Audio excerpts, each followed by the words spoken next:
There are so many ways to die if you attempt to cross the bleak mountainous border between Yemen and Saudi Arabia.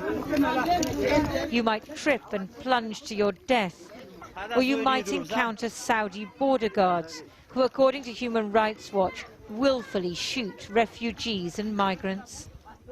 People talked about being fired on, by explosive weapons, by mortar projectiles, they said, mounted on top of, rocket launchers on top of Saudi vehicles.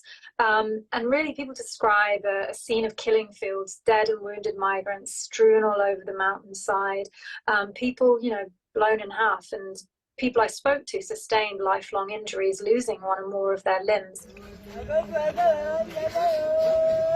No one is counting the dead, but Human Rights Watch says hundreds or maybe thousands have been killed in the last 15 months.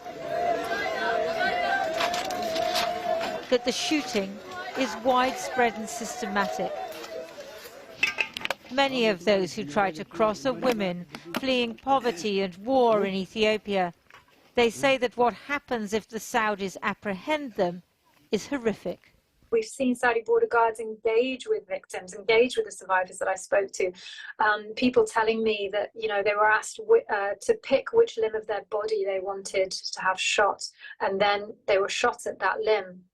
In another instance, a 17-year-old boy told me that he survived an explosive weapon attack and then was asked or demanded to force to rape one of the girl survivors in his group. Before crossing, people smugglers bring the Ethiopians to camps in Yemen with the tacit acquiescence of the Houthis, the Yemeni fighting group that controls the area.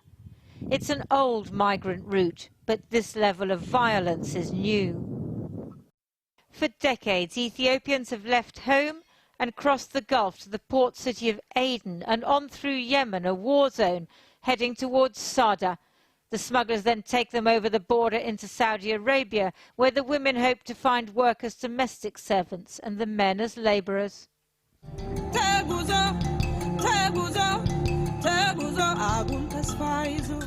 Back in 2017, the UN High Commission for Refugees recruited singers to dissuade people from the Horn of Africa from attempting the perilous journey. But that was before the green fields of Ethiopia were torn apart by war, making people even more desperate to leave. And Saudi Arabia looks so attractive in the PR videos.